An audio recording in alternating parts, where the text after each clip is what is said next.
Welcome to your 20-minute podcast with David Brower, brought to you by Audible. Get a free audiobook download and 30-day free trial at audibletrial.com/your 20-minute podcast. Over 180,000 titles to choose from for your iPhone, Android, Kindle, or MP3 player. Now, here's your host, David Brower. Thanks, Allan. This is David Brower with part 2 of our interview with our special guest, Judy Gaman. The number one indicator of whether people were going to be alive at the end of this study, it was a longitudinal study, was their social interactions.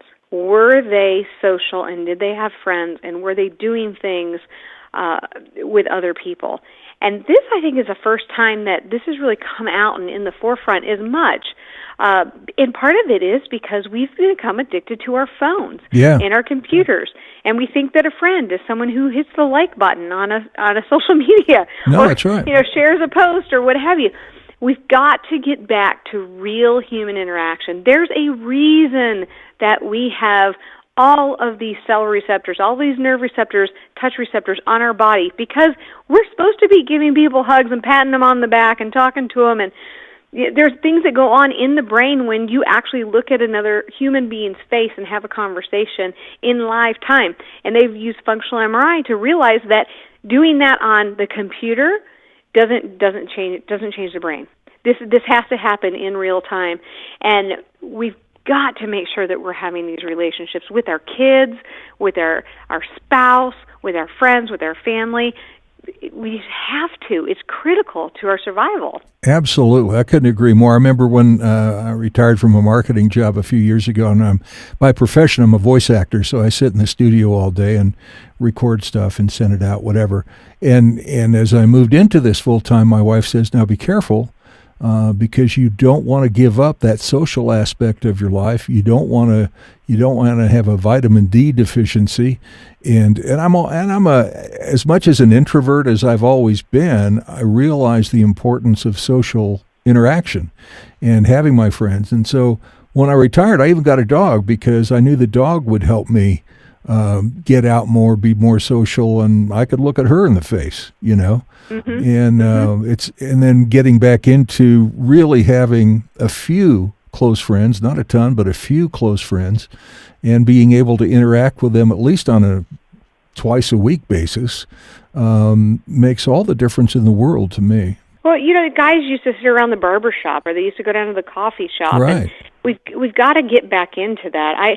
I love when I see a group of friends gathered together, and whether they're sharing a meal or just a cup of coffee or something. And I'm just I'm thinking, gosh, you're doing so much good for yourself, and you don't even know it. Yeah. just having this conversation, and then of course it's the unloading. It's that being able to have a conversation, and even if you're not telling your woes, but somebody else is just there, and you're able to help them, which that's a whole nother thing that goes into longevity. Just that camaraderie, just that, hey, I'm not in this alone. Yeah. Everybody has their struggles, and we're all in this together. That is critical, which of course leads me right into doing things for other people. And there's been lots and lots and lots of research on this, that when you are out and you are helping others, you're serving others truly with nothing to get back, right? Right. So a lot of times people that are in the health industry say, I help people all day long. But they've actually shown that when you're doing it, but you're doing it as a job, or you're doing it for some other particular reason, it actually doesn't affect the brain and the body the same way it does when you're doing it just because. When there's absolutely nothing to get back, you're only out there helping and doing just from the goodness of your heart. It actually is completely different biologically, physiologically on the body. And we have to remember to do those things. Besides that, it makes you feel good, right? Well, it does. One of the things we do, we've been in a Bible study group for 14 years. We meet once a week. There's, I think, 12 of us at the most. I think we're down to about 7 or 8 now, but 4 or 5 of us have been in the same group. And that's wonderful, not only for the Bible study part, but most of the time it's social interaction. We're talking to each other, we're caring about each other. Somebody has an issue, it's a safe environment so they can share their vulnerability and know that it's going to be safe. And then people can share their encouragement. And having a safe environment to be able to whether it's Bible study or sitting at the barbershop, having a safe environment to where you can share your vulnerabilities, I think has got to be a big deal as well. Oh, right up there. Right up there. Going back to that BYU study, I would say that's right up there with that social interaction. Yeah. Really important, really important. Now we have the ability to measure telomeres, and I don't know if you might have seen, they've had some commercials on this.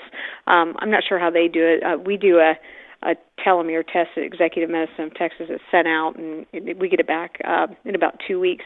But they actually can measure the telomeres, which are the tips on the chromosomes, and as these actually shorten, that means you're aging, right? So we can look on a cellular level and be able to tell you, hey, you know what, you are 62 chronologically, but 58 inside, or gotcha. 75 or the other way around, inside, yeah. Right.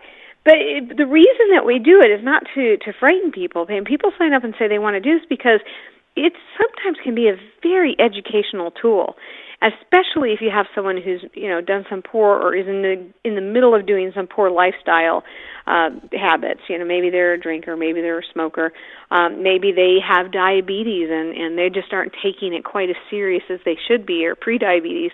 When you show them this, wow. Hey, here's what's going on, black and white. You got some changes to make, or hey, you're doing a great job. You need to keep on the pace you're already going because everything you're doing is great. That's a huge tool because it goes back to that one size does not fit all. It is really about personalized medicine. So how do you? I mean, that to me that sounds like, well, how do I do that? It's not something that's, at least in my experience, not overly publicized or talked about or whatever. This is the first time I've heard that term, to be honest with you. But yet it intrigues me. And so I'm curious, how available is that, or is it? Is it isolated cases? I think because it's not something covered by insurance, you have to get into practices that are basic cash-based preventative medicine type practices. Oh, yeah. And they okay. have those tests available. SpectraCell's a lab that does it, and they are internationally recognized. They're terrific. They've really been on the cutting edge of a lot of this. And ironically, we signed up with them as one of our labs for Executive Medicine of Texas because we saw, what they were doing, and when they were doing this with a lot of university hospitals and then some of these higher end practices. And when we all signed up ourselves and went through that ourselves, we did that, and then we did the micronutrient testing, which means we actually looked inside of ourselves to see there's like 27 different nutrients and vitamins and minerals and such, and our body's actually absorbing it. You mentioned vitamin D earlier. That's just one of them. There's some trace minerals, but it's really amazing to see. Oh my gosh, I thought I had enough vitamin C. I don't. So you can change your diet. You can go on supplements. Maybe it's a combination of both, depending on what level it was.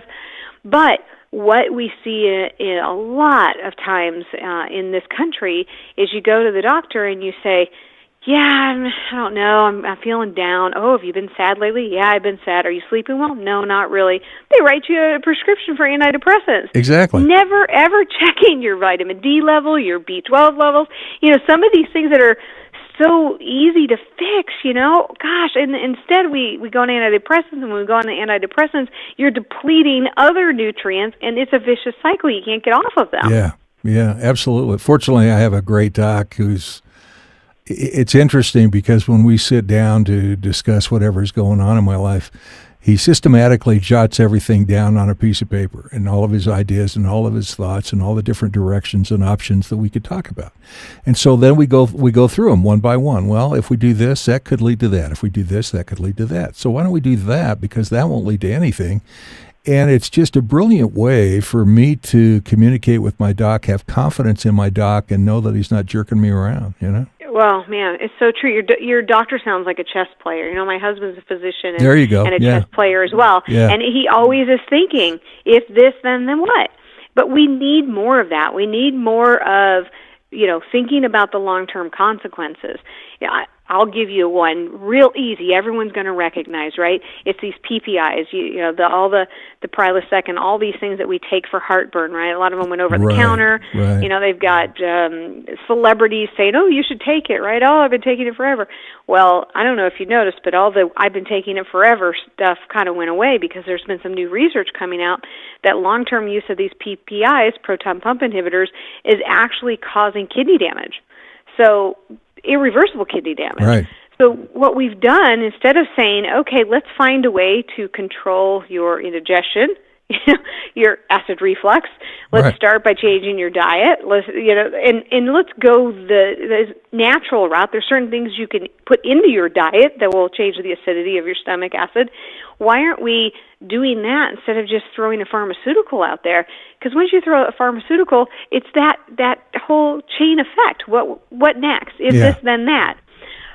So, man, I'm so glad to hear that your physician takes that approach. I really, really wish we had more physicians doing that. Unfortunately, in the HMO world, as I like to call it, or the treadmill, the treadmill of medicine. A lot of times the doctor has one hand on the door, and if you have another question, you better get it out quick because they're headed on to the next person. Yeah, they only have a 3.5 minute window. So that's right. Your appointment is from 1:57, sir, until 2:03. Right. Go. That's right. That's the other thing I like about my doc is however long it takes is how long it takes.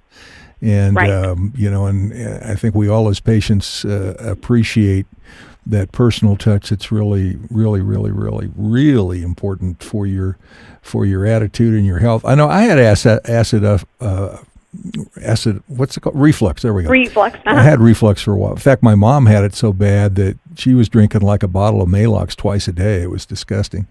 And but I had it for a while, and they put me on whatever it was they put me on, and it was just counterproductive. I would be sitting there in my chair.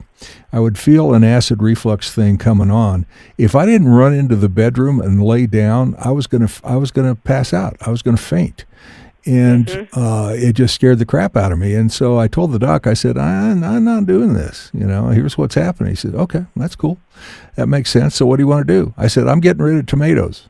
Good really? For you. That should have been the first thing. I know. I'm getting rid of tomatoes. Yeah, coffee, tomatoes. I mean, there's a whole I was fine. Dark chocolate. There's a whole list of things that if you suffer from this, you should kind of back out of your diet. Right. And take them one at one. What I learned was you take out one at a time, and okay, that's okay. Take out another one. Oh, crap, that's the one, Yeah, exactly. And then, after you do this elimination, you can, if you eliminate them too quickly and you're not quite sure which one, if you're going to introduce them, only introduce them one at a time. There you go. Because, that's the way to do it. Yeah, good call. Well, you are living a dream, aren't you? You're touching a lot of people. You're paying it forward. You're taking care of your own self and your family. And do you sleep like 3 hours a night, or what do you do? I tell you, I got to get my sleep in. That's one thing, especially, knowing my genetics, I make it a priority. It's at least 7.5 hours of uninterrupted sleep. It's critical. It's on my calendar as if it was the most important appointment of the day. Nice. And I didn't realize I had sleep apnea until we were going through all these tests for different things. And my doc says, maybe we ought to test you for this. And so we did, and I went in, and it turns out that I was waking up, I want to say, 47 times an hour. Wow. And so they put me on a CPAP machine, and it went down to 6 times an hour. And I sleep solid for 7.5 hours every night. It's like the greatest gift ever. And I'm going, why didn't I do this 10 years ago? Because I just really didn't know I had it, Yeah, I bet your mental acuity just is so much better. I can't even imagine how hard it was to concentrate when your brain wasn't shutting off. You're right. I got to tell you this because this really applies to you. They did a functional MRI study, and they found that when we sleep, our brain is like a washing machine. It actually goes in and it scrubs and washes and gets rid of all the plaques and the things that cause dementia and all these other issues. But if we don't get into that deep REM sleep, because that's when the whole washing machine thing takes place, if we don't get into that deep REM sleep and stay in it, then that doesn't happen. Yeah. So the fact that you're on a CPAP and you're getting that deep REM sleep and you're scrubbing your brain is just so incredibly wonderful that you found what it was and you've corrected the problem. It's a life changer. And I urge all of your listeners, if you're not sleeping well or you're tired, you wake up, you think you slept all night, and you wake up and you're still tired, get to your doctor. Yeah. Ask about sleep apnea. People die from it. And I'm a proactive CPAP talker. I talk to my friends and kids and whatever about it because it's just a life changer for me. So. Well, Justice Scalia, that's what happened to him. He didn't take a CPAP with him.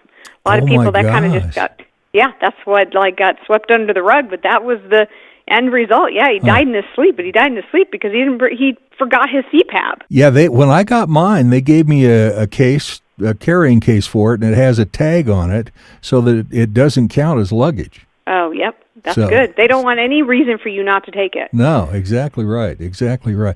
I got to tell you, I've really enjoyed this. We've covered a lot of arenas, and we've gone about 15 minutes over, and I could care because I'll just turn this into a two-part podcast. But it's just been such a kick to talk to you about all these things, and I hope people are paying attention and are learning things from you. Your award-winning books include Age to Perfection, How to Thrive to 100, Happy, Healthy, and Wise, and Stay Young, 10 Proven Steps to Ultimate Health, and coming out your memoir about Lucille, who was 104. And that's coming out pretty soon, huh? Love, Life, and Lucille?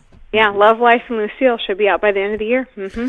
And people need to go to your website, which is judygaman.com. Is that it? Absolutely. Okay, yep. Judy Gaman, GAMAN.com, and you can learn all kinds of things about what Judy does and how you can interact with her and hopefully change your life along the way. And do you counsel people? How do you interact with people to help them follow your advice? Yeah, if someone can reach out to me through my website, there is a Contact Us page there.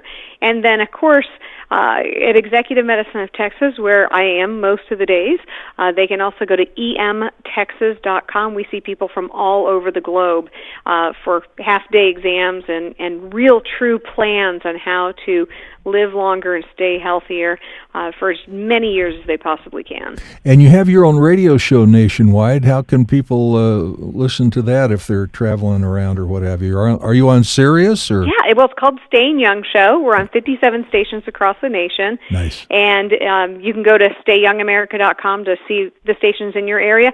Or if you're a podcast person, once the show has aired on all our stations, it actually goes under Staying Young Show 2.0, and you can download all kinds of shows and daily medical minutes.